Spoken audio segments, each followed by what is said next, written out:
All right, new pod. All right, welcome to the Andrew Collin Show. I am Andrew Collin.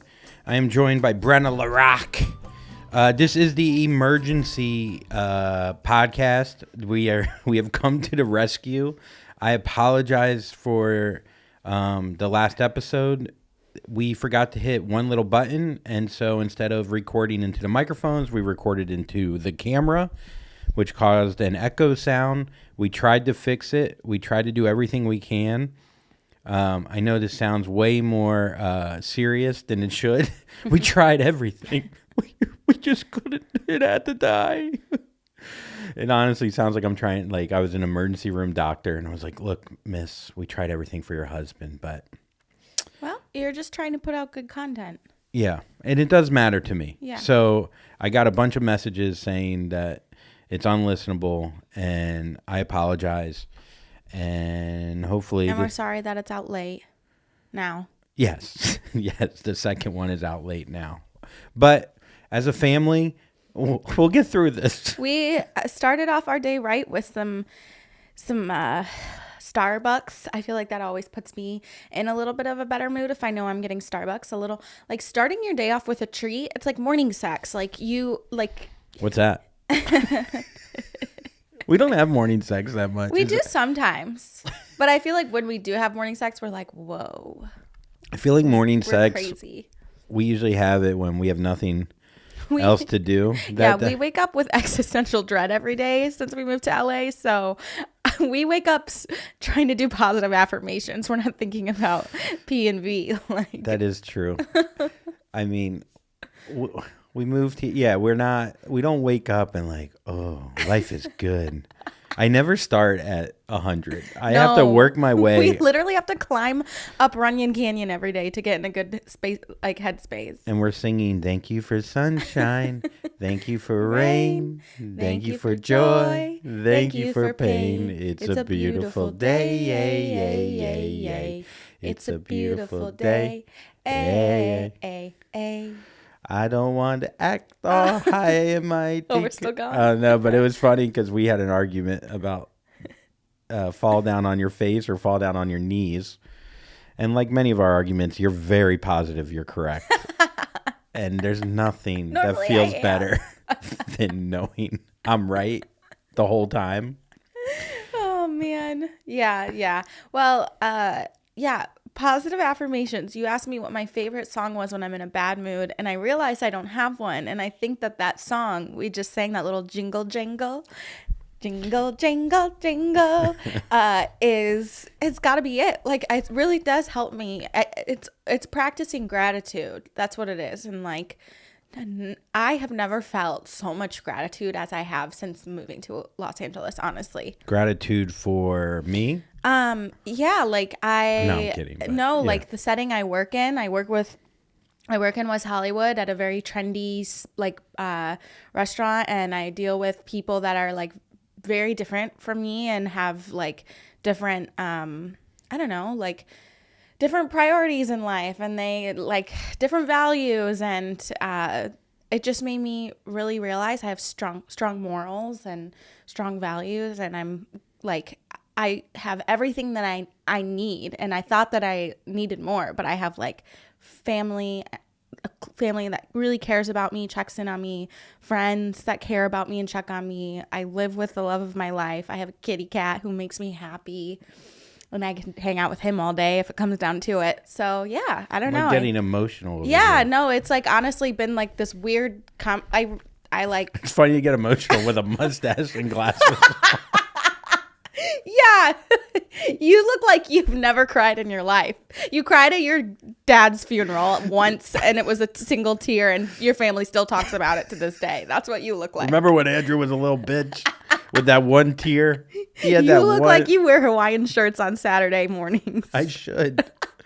I just want that life. Yeah, no, I'm with you. I think this city, New York, I think what happened too is like I was in New York for 10 years, so I've been beaten down by people who I think have different morals than me or value different things. So I'm kind of used to these people that are just so like fake and like materialistic and just care about being seen and how much money they have and status. Yeah.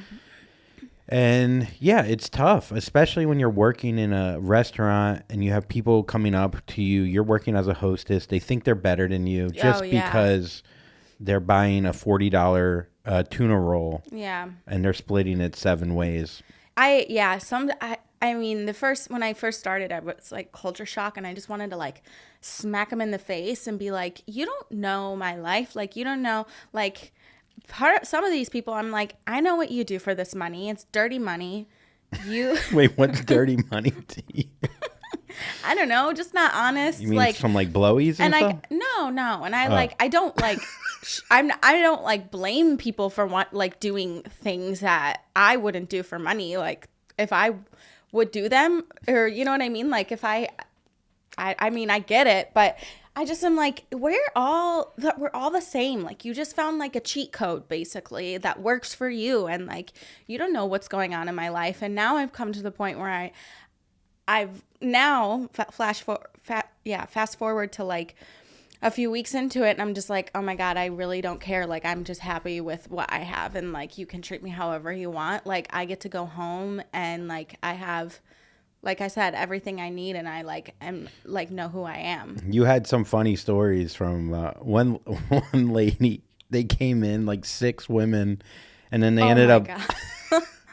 Yeah, it was like all of these. I think they were like Bosnian women, like rich Bosnian women, and they come in, and we take everybody's name and phone number when they come into a restaurant. Like we do not let people dine in case they are, shitty people, or we can blacklist them, or if they run out on a tab, or if they come frequently and they're great people, and we want to keep track of those people too. It's so funny to have a restaurant that you have to blackball people. Like from St. Louis, you never God, no. Yeah, no, these people are not getting into Chili's. We kept their name down. Last time they were in Chili's, they were like, I demand this table. The blacklist at Chili's in St. Louis is just Polaroid pictures at the host stand of people. Yeah, of mugshots. Yeah. Yeah. These women come in, and I can tell from their profile, like they're already just like, yeah, it's not going to be fun, whatever. They come in and they're celebrating a birthday. It's like a weeknight. We close at like 10 o'clock. And I could just tell the way that she was treating me, it was going to be fun. So I seat them. I let the server know. I'm like, hey, heads up, this is what's going on. And then I go home for the night, and then I come back, and the server tells me, like, you got to ask the manager what happened that night with those ladies. So she tells me that these women stay way past close. So they stay like an hour past close. The entire time they're sitting on the patio, on an enclosed patio, and smoking cigarettes, and obviously no smoking allowed. The server is taking their cigarettes out of their hand at some point and dumping them in their waters because they've been asked multiple times not to. Then they finally get kicked out by the manager. It's closing time. Let's go wrap this up, ladies. They decide they want to go inside to go to the bathroom before they leave. So my manager's in the office getting things closed down, and the security guard is standing outside of the bathroom, like waiting for these women to get done. And he walkies over to the manager and says, hey, you got to come out here. These ladies are whooping it up in there.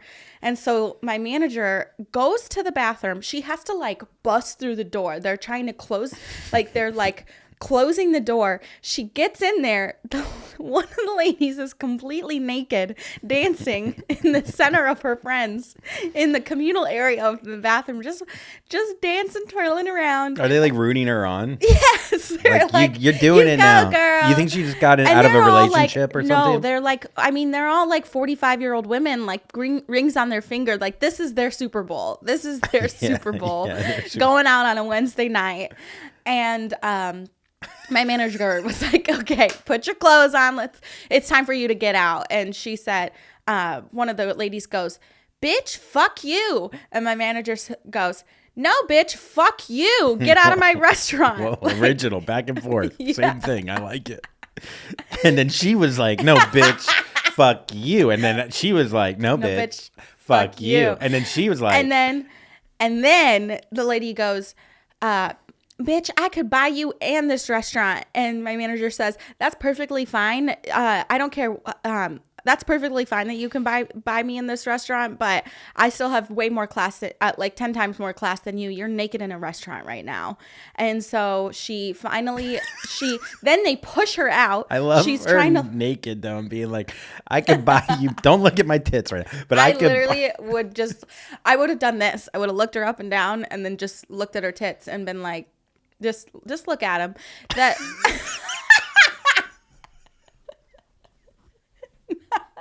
Damn. That's cold. No. I would have just looked at her tits and then just looked at them. And then I would have been like, bitch, fuck you. I would have said, bitch, looks like you don't need to buy this restaurant. You need to buy some new tits. Damn.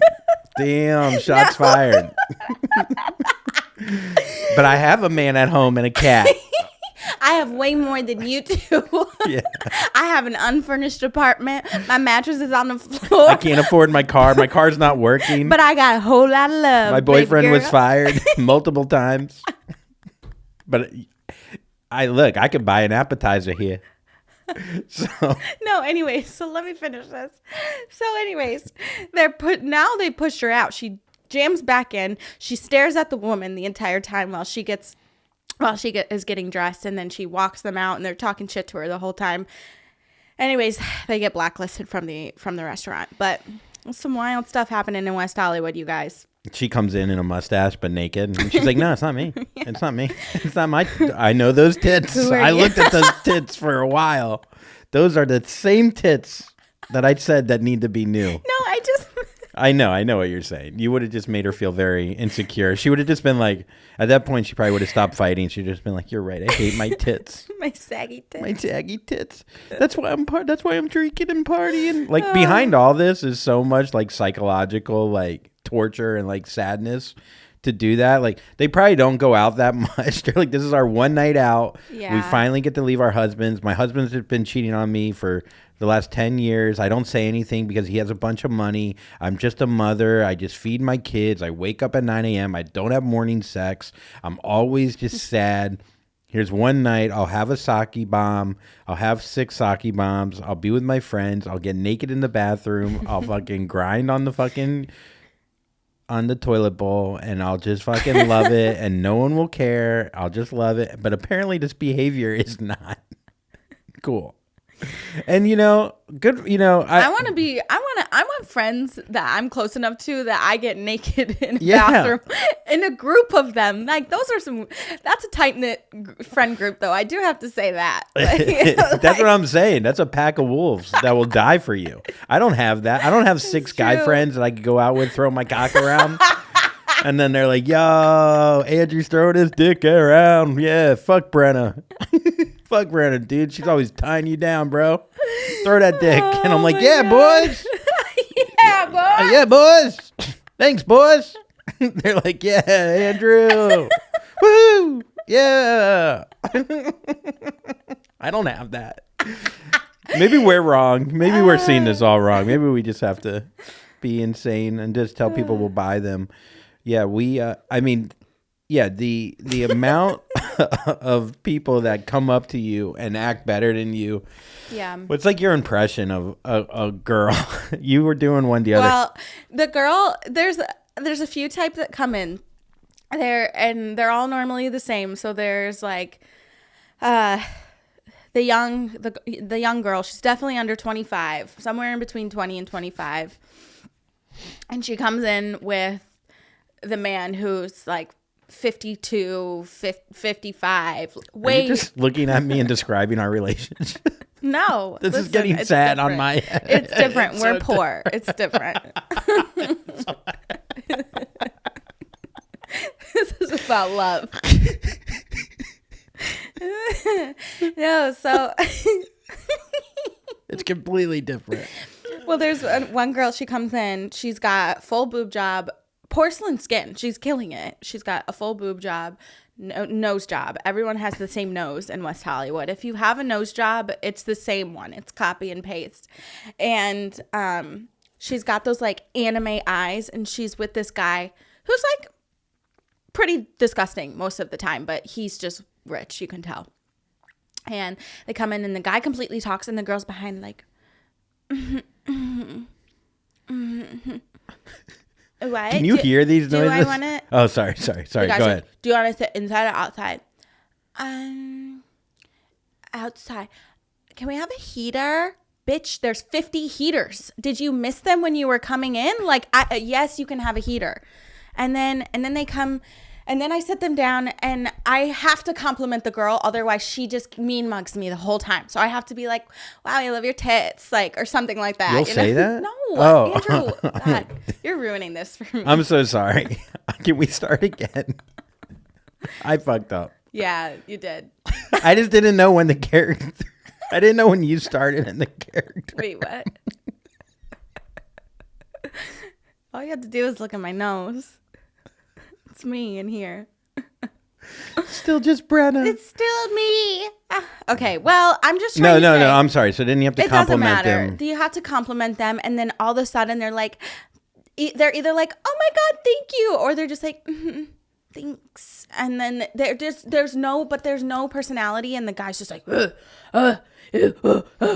I?" And I'm just like, what are I need to know what their conversation is about when they're having dinner, and then. There's this other woman who comes in. She's a middle-aged woman, and she's white.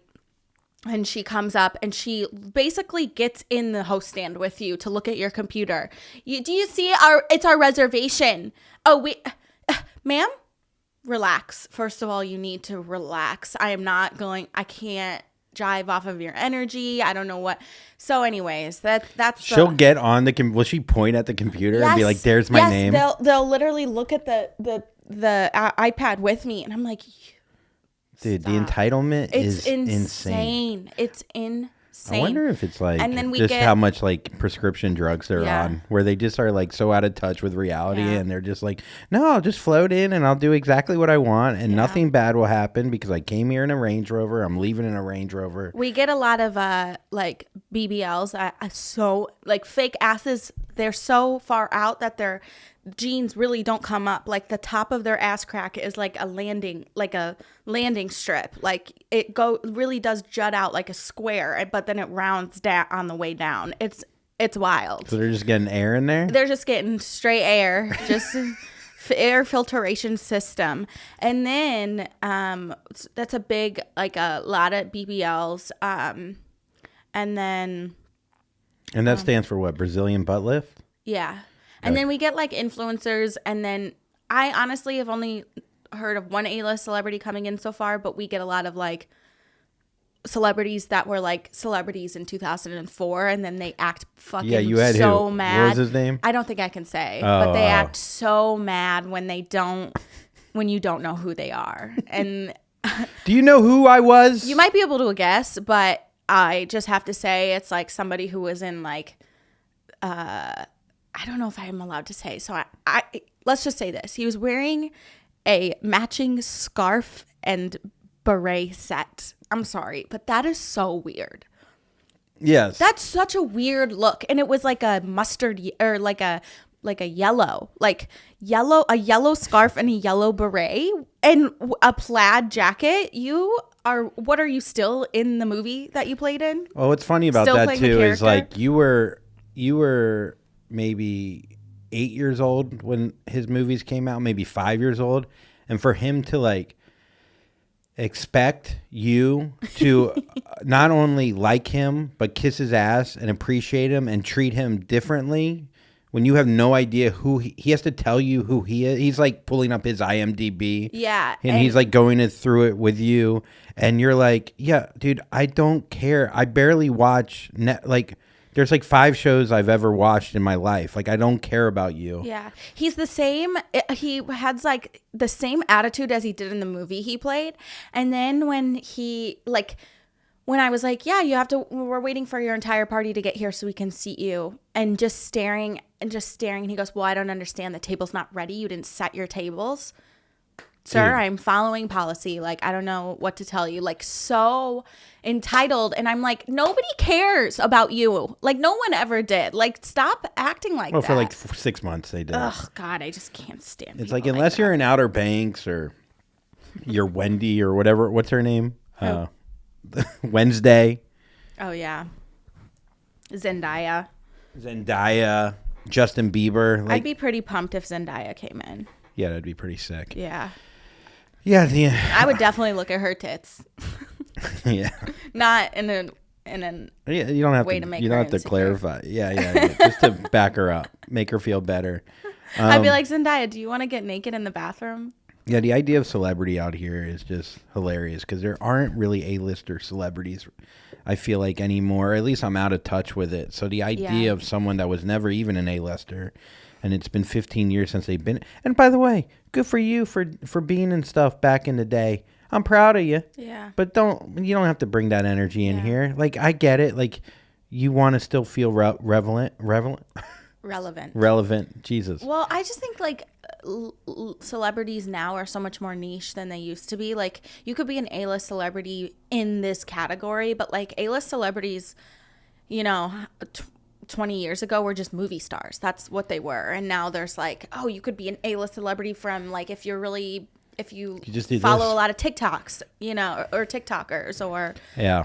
A-list comedian, like stuff like that. But Anyhow, we so the last episode I smoked weed on, and the day before, like, so I was pretty down about a situation, and I was like, all right, let's try to go get some weed to feel better, which every time I smoke or take an edible, I never feel like it always just fucks with my brain. I get more like self-conscious, and then I realized I don't need it in my life. But anyways, we went and got an edible, and we got a joint or edibles, and we asked the people. We go, you go to LA, and now there's just stores. You walk in, you're like, oh, I want flowers, or do you want, whatever, or edibles, and we're always like, we want like something like that will cheer us up, but also like keep us down, that will like have us like relax, but also give us energy and give us bliss, but then also sadness, but not really sadness, but like that real kind of sadness that you can only feel in like a perfect energy kind of way. And they're like, oh, we got that right for you. Here it is, right here. And it's so funny because like I am old enough where like the one weed guy in your high school was like the 20-year-old guy who just came off creepy, who was trying to sleep with the seniors in the high school, and he was the one to sell weed. And it's like, does everyone know Brian?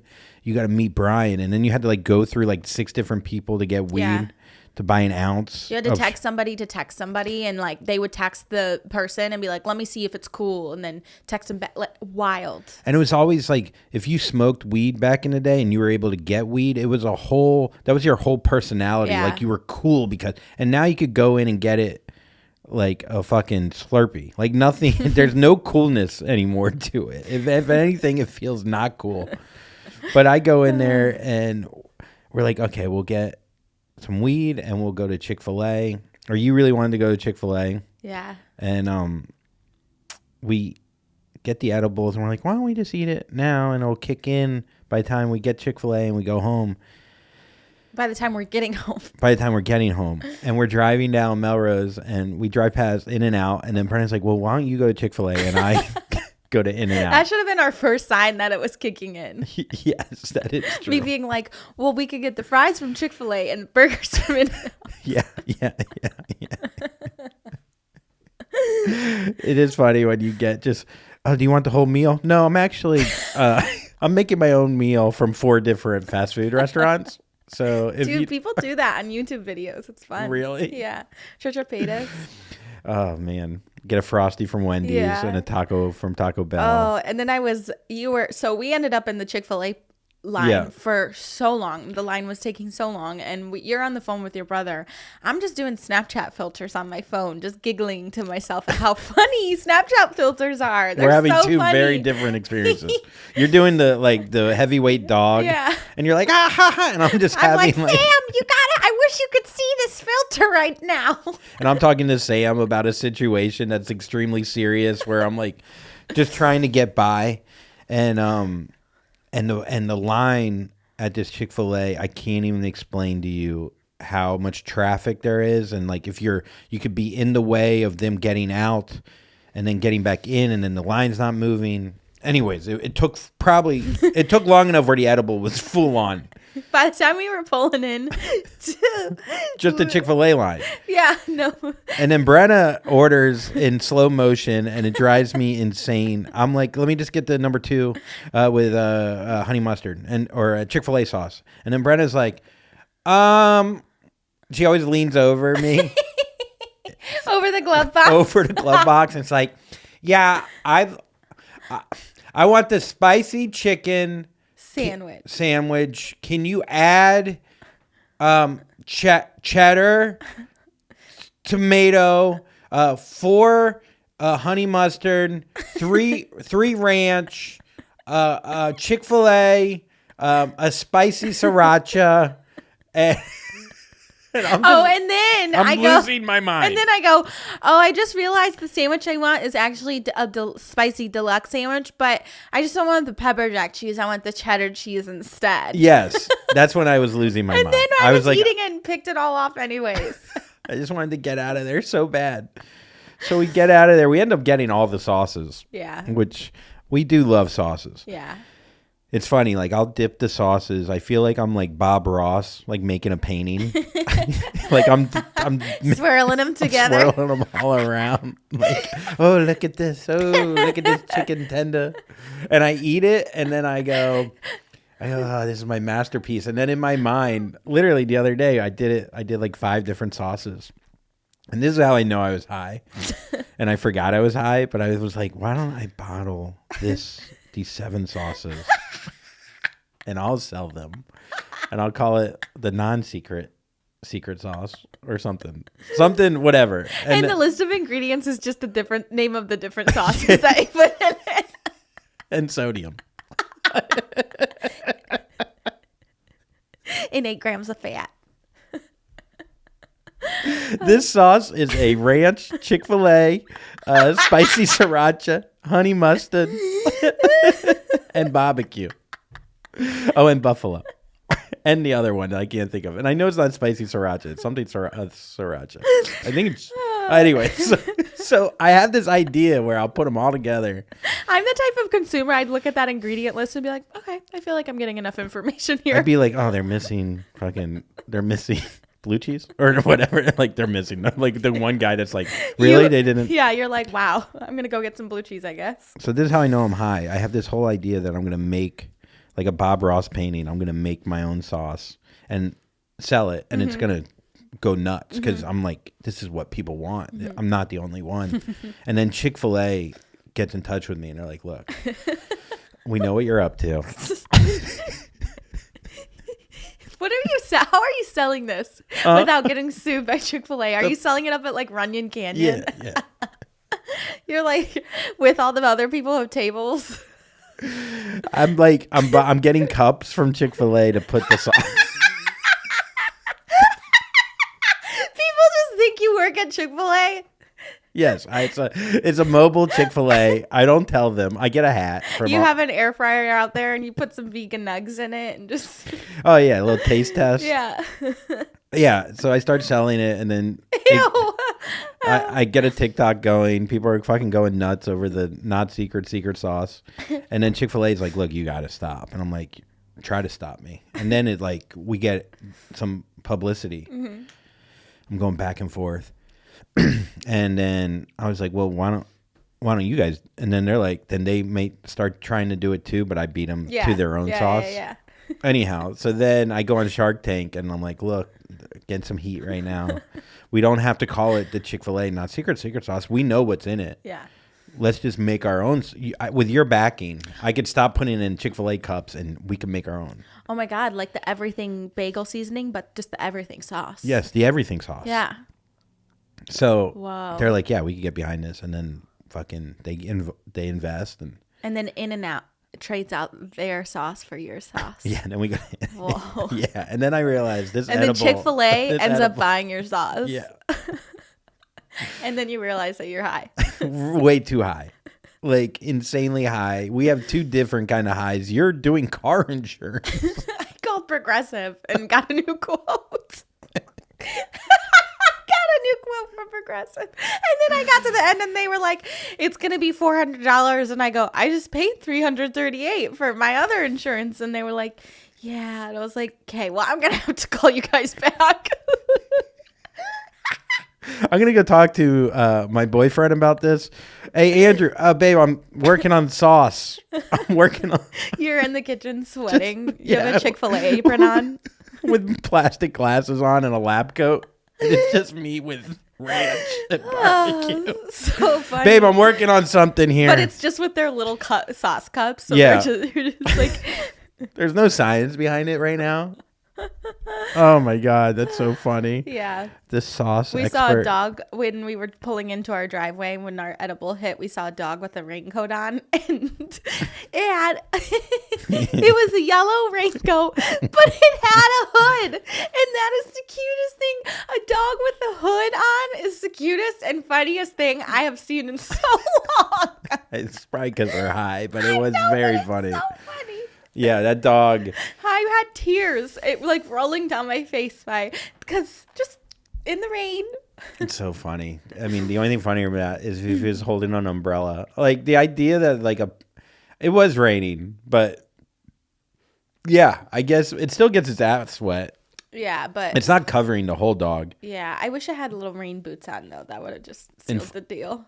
In New York, when I was a dog walker, I had to put booties on the dogs. So cute. It is, but if you ever try to put a booty on a dog, it's very difficult. Yeah, one time I dog sat for a friend and there weren't booties, but so I had to put I put socks on the dog and then put hair ties around the top of the sock to keep it on the paws. And they ended up falling off, but I really thought I was doing something there. Was it snowing? Something. I mean, I wouldn't just do that. Yeah. I mean, yeah. Well, what happens in New York is there's salt on the ground, and the salt gets into the paws. Apparently. Yeah. No, that was quite a day. And then I smoked weed on the podcast with Mark, the one that was unlistenable. Again, I apologize. And I had a show that night. 5 hours later, you went to work. You took one puff. I was a space cadet the whole night. I took like 5 hits, and I'm just like, I sound like such like, I can't handle weed, but I really just can't. And I was trying to not be high for my show 5 hours later, and I was alone in the house. And I was just I was like, I should have Googled it. I almost did. That's how high I was. I forgot to Google how to not be high. And then I started eating peanut butter and jelly sandwiches. I ate like one and then one more like slice. And I was like, this will help me. Yeah. And I drank a ton of water. And like anything, the more you try to stop it, the more it just... I mean, there's nothing like a high person thinking they're not going to be high if they just eat something. A PB&J also. That's like having a black eye and being like, I'm going to hold a cold spoon over it and hopefully it'll help the bruise. Yeah, within 3 hours. Yeah, it was very desperate thinking. And I got to the show and I was just like, I can't think. I can't. My brain, I'm not quick. I don't feel on. People are talking to me and trying to be funny. And I'm just like, oh, yeah. I can't even talk back to comedians well. Yeah. And I have to go last. And this show, Matt Rife was on it, who's like now, he's been on this show or Puddles before, but he's blowing up right now. And so he like brings the audience. He goes first and I'm going last. So his audience is like, I think we're going to go to another Matt Rife show. A second one. He's at the Improv later tonight. We're going to go on down there. Honestly. And so by the time I get on stage, people are leaving and I'm so high that I hear everything and I'm like focused on, I just can't. And I didn't have the worst set in the world, but I definitely did not have a good set. And and I just couldn't connect my brain. Oh my God. You have to, what about in the middle of the set? You kind of just like admitted to the crowd though, didn't you? Oh yeah. By the time in the middle, like, a couple jokes weren't working. I was like, look, I just got to tell you guys, I'm high. I smoked 5 hours ago, and I haven't smoked for 6 years, pretty much, a joint. And I tried to eat a peanut butter and jelly, but it didn't work. And everyone's And didn't you just weren't you like, I'm just so sweaty? Yeah, I did. I said that at one point. I go, I'm really sweaty. Like, not even like. Didn't you try to drink a beer too? You were like, if I drink a beer, I won't be high. Yeah, I tried 2 beers. I smoked more weed. You just got more fucked up. Yeah, I did cocaine. You got cross-mated. You were telling me, you told me you drank 2 beers, and I was like, this is the stupidest thing you could have done, is also beer, of all things. Like, ugh, beer bloats me up. I'll sweat. I'll burp. I just thought maybe like a different fuck up will make up for another fuck up. It's like sometimes when I eat really fucking like binge meals, I'll literally be like, maybe I should eat an apple. Yeah. Afterwards. An apple. It's like having a Diet Coke when you eat a cheeseburger. Yeah, like, yeah. It's all balanced, but Yeah. it's not scientifically Yeah. right at all. So I like got off stage and I was like, that was not good. I don't think I even did my time. I like apologized to the booker. And I was like, dude, my bad. That was not good. And he's just laughing. No one cares. I'm the only one that really cares. Also, it wasn't that bad. But I'm just used to doing very well. And I was already kind of in a like sensitive space. And I just came home and I'm just like, I'm done. I'm over this. Yeah. I'm over comedy. I'm over this. I'll just go. I'll get my real estate. Like, I don't know. Like, I've been having a lot of like those like thoughts of just like, it's just, this business Andrew, is hard. It's your midlife crisis. I just realized that. Oh my God. This might be my midlife crisis. This is your midlife crisis. Should I go buy a Porsche? My parents went through this at your age. Last year. I'm serious. Yeah. I just realized that. Wow. I'm sorry. Now that I can rationalize it around that it's your midlife crisis and that you're dying soon. Oh God. Yeah, you're on the way down. I had my quarter life crisis when I moved to Chicago. Don't you remember? Yeah. I went through that. I know. Yeah. It's so weird though when something's such your identity. Yeah. I never had a job, even though I did real estate. I never was like, I'm a real estate broker. Yeah. Or like, maybe when I played sports back in the day, that was like my identity. Like, I'm an athlete. And I felt very like connected with that. So with comedy, I'm like, I'm a comic. I am a connected. I am a Yeah. But it's just a guy doing comedy, Yeah. Maybe we got to find you like a hobby. I mean, I really want to learn Spanish. I do. Learn Spanish with me. sí. Muy bien. I don't know. Something that you don't feel as connected or as attached to, like, this is who I am, Well, you're going to go to school. Yeah. So like, and I think I'm very eager to attach being an esthetician to like my identity because a big part of my identity, and it sounds so like, oh my God, I sound so basic when I say this, but it's what I love is like skincare, and I love to like help people with their skin, like people in my life, and just like helping them with their skin and just like tips and tricks, and like I'm excited for that. So what is it about skincare that you love so much? I love that it's like there is a way to fix like people who have, like things about their skin that they don't love. Like, one, there is a way to fix it, and 2, there's a lot of misinformation out there, so they're like just not not properly educated about how to how to properly take care of their skin. And then also I just am like a giver. Like, I am a person who I love to give to myself to people, like, and just like see how happy it makes them. I don't know, like I love doing things for results. People. Yeah, like it sounds so weird. That's why I got into comedy. Yeah, I love to make people feel good. I know. And then you cut to 11 years from now, you're like, if I have to do one more face. I also love that there's like, it's something I'm finally passionate about. I'm 27. I've never cared about something this much. And then like there's so much opportunity to like, be an entrepreneur and do it on my own. And like, I can just grow from it. So there's something when you have a skill, even if you have to depend on like customers and stuff, you still have that skill. So it feels like valuable, as opposed to like, when you're doing sales, when you were working in retail and stuff, it's like your skill is just to be like amendable to people. Yeah, You're not yeah. really. I mean, it's nice. Like you have to organize the store, and I'm not like trying to like say it's not hard to do, but you just don't. It's hard to have a lot of self-worth unless you could like tangibly like feel like I'm doing something. Like I have Yeah. like something to offer. Well, in corporate spaces like that, there's so much direction. There's no, you know what I mean? Like there's really not a lot of room for you to be like, I'm doing it this way because like there's so much too much policy. So Oh yeah, so then it's like too much red tape yeah. to get anything done. And yeah, then you have to rely on like if you want to get something done, it has to go through like 3 different people. As opposed to like a skincare thing.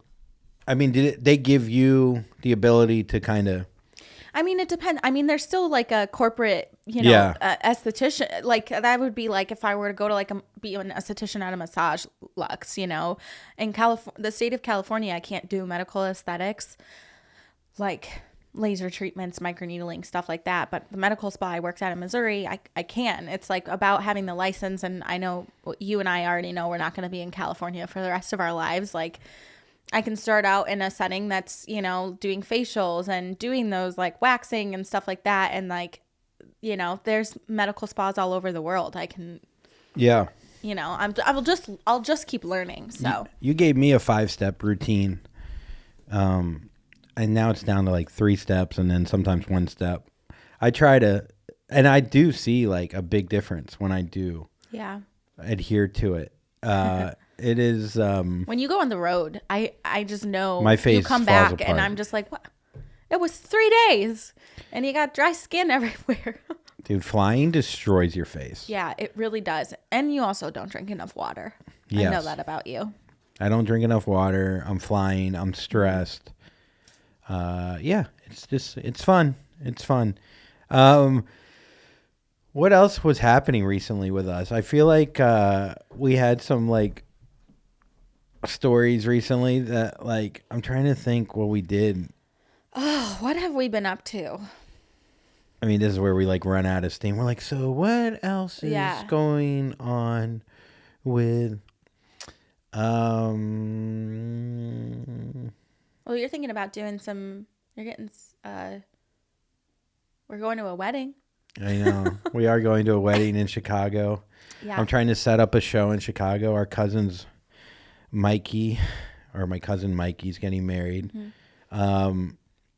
It's funny. She asked you to pick out the dress. So now Brenna's looking for dresses. Oh, I sent her a whole thing. She went to the store, tried them on.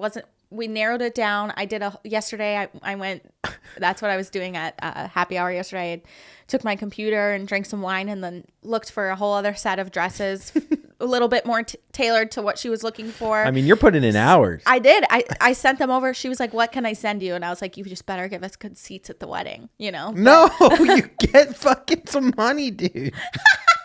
No, and then I'm just such a giver. No, so then I send her all these dresses, and then she ordered some. Yeah. She ordered some, and I'm really excited. I mean, to be able to pick somebody's wedding dress out for them, hello, that is so much fun.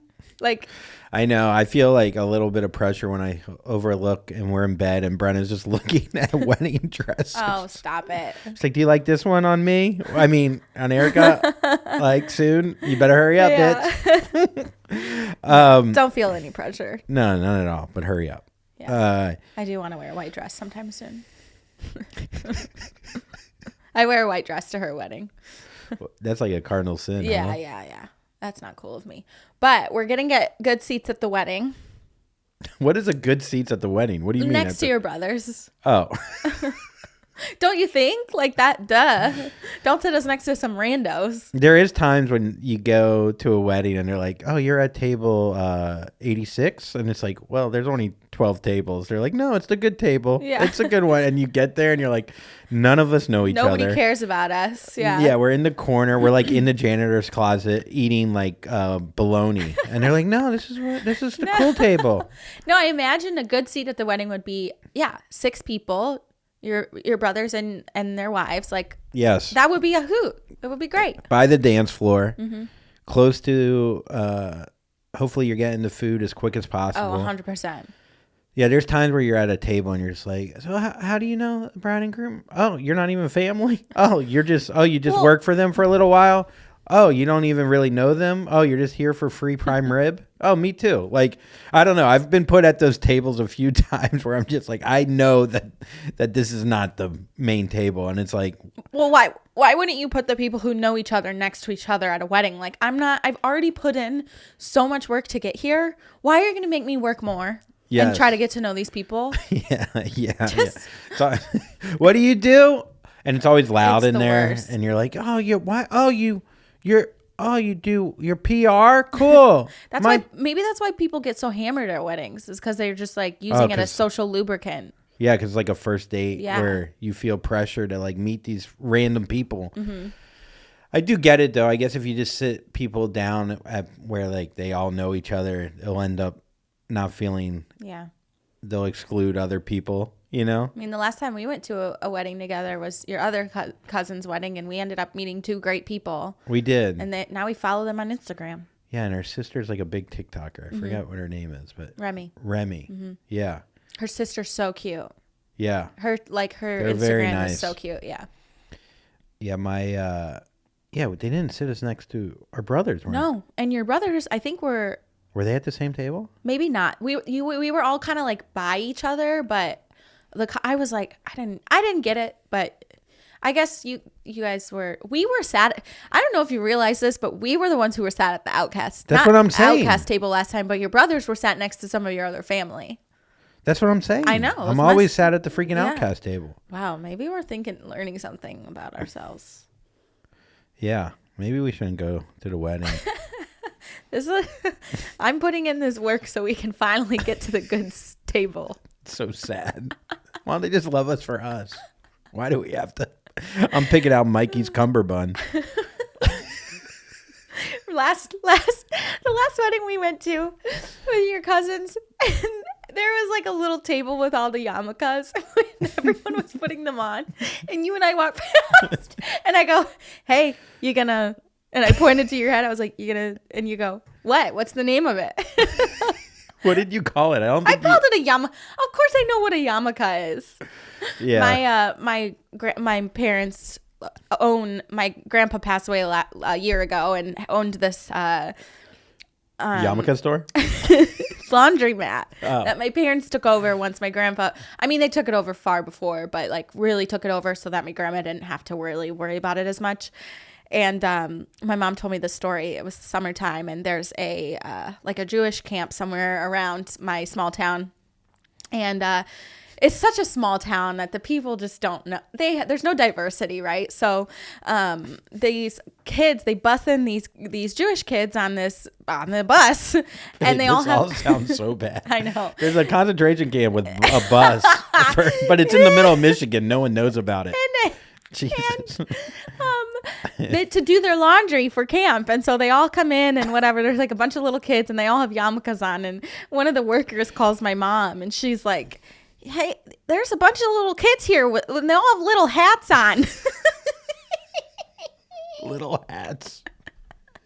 That's the thing. I think what happens when your parents are in a small town, and that's what they think Jewish people are. Just those like people on buses with hats. Like they don't realize like there's Jewish people like Reformed that don't wear little hats, that wear regular size hats. I don't know if I ever told the story on this podcast, and we'll wrap it up with this story. But the first time I went to meet Brenna's family, I met your mom and we went over to your grandma's house, and we're all sitting around. It felt like I'm like, is this an intervention for me being Jewish? Yeah, we're literally all in a circle. We're all in a circle.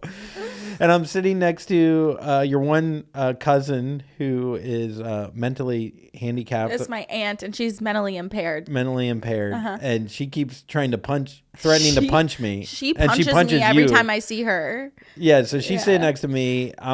Then she goes, "Is Brenna mean to you?" And I go, "Yeah." She goes, "She is mean." I was like, damn, she knows something. She's always calling people out. Yeah. She's awesome.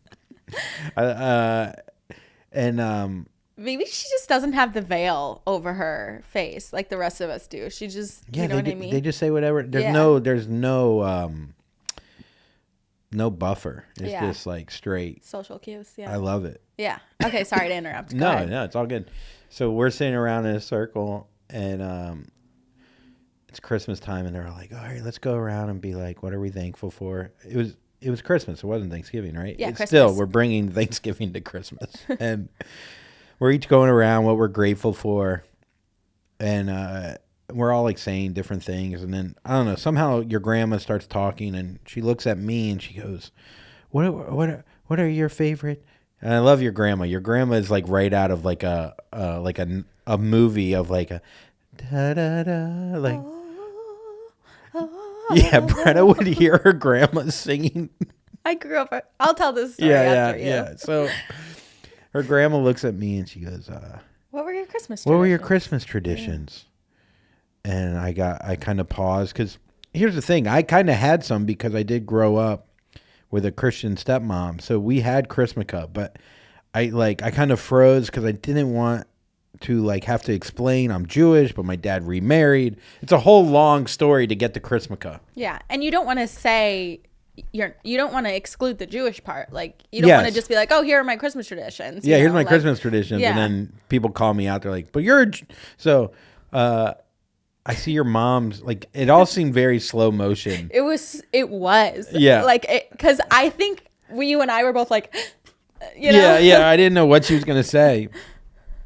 And she does this. No. She goes, and it was like this. Her hand was like, it was like she was like on a stage and trying to let people see her enunciate it, but also show that she was trying to whisper at the same time. Like her hand was kind of like out from her face, but still covering up. Yeah, she wasn't doing a good job. Yeah. Also, this always makes people listen harder. Yeah. Like, no one does this and says anything positive either. Because the whole room was silent, and my mom does this hand over the mouth motion. The whole point of this is going like, he was arrested, or, you know, he was mean to Kathleen. But instead she goes, he's Jewish. No, you know what it was with her hand? It wasn't covering up her mouth. It was on the other side of her face. So everyone in the circle could still see her. Yeah, and she just goes, made it a megaphone. Jewish. Yeah, he's Jewish. And your grandma's like, ew. Ew. No, your grandma was like, oh, okay. Oh. She sounds like a ghost a little bit. My grandparents grew up again, it's like a Hallmark movie. I grew up with my grandparents across the alleyway. We were next door neighbors. And my grandma's had these like huge windows she would open up and in the front and the back of the house, and you could just, it was created a great path of air. And you know, was always a part of like is part of a community choir, church choir. She plays the piano. She's been involved in music her whole life, so she's practicing all the time for these choirs. And she has this little tape recorder, and she will press play, and you could just hear her. She would practice singing at home, and it just flows throughout into the neighborhood, but you can just hear it if you're outside. And she just, oh, and they're these church gospel songs. So they're always like, are there birds? Yeah. And I just remember sometimes I just walking up to her house, and I walk in the house and be like, Grandma, and it's just like, ooh. My grandpa was always in the basement, just ooh. And she couldn't hear, so it's so creepy. My brother and I still reminisce about it. She couldn't hear her own voice? Well, she has hearing aids, and I think she was like, didn't have them at that point, so she could never hear us coming in. It's just, ooh. My brother and I still reminisce about her today, just how funny it is. She has the voice of an angel, though. Yeah. She really does. She really does. She is an angel on earth. Well, this podcast is dedicated. Well, this podcast is dedicated. No, you can't dedicate a podcast to someone alive. She's alive. She's doing great. Like, it feels bad. It doesn't feel good. No, shout out to Jima. Yeah, shout out. Love you so much. Yeah. So, thank you for listening. This was the Emergency Rescue Podcast. Thank you so much, Brenna, for saving the day. I really do appreciate it. Yeah, and thank you for listening, to keep listening. Again, we're sorry about that. I'll try to get Mark on again as long as he doesn't want to murder me. No, he's very cool. He's great. Look him up still. Mark Smalls, great comedian on Instagram. And I think he has shows in San Diego at the beginning of March. So check him out on the road. He's a very funny comedian. And and I'll be performing in Chicago. I don't quite have the details yet, but end of April. And then I'll be in May. I'm going to be in Florida at the Orlando Improv and the Tampa Improv, May 9th, May 10th. Come on out. Thank you again. Thank you, Brenna. I love you. Love you. Hope everybody has a great weekend. Stay safe out there, folks. Bye. Bye.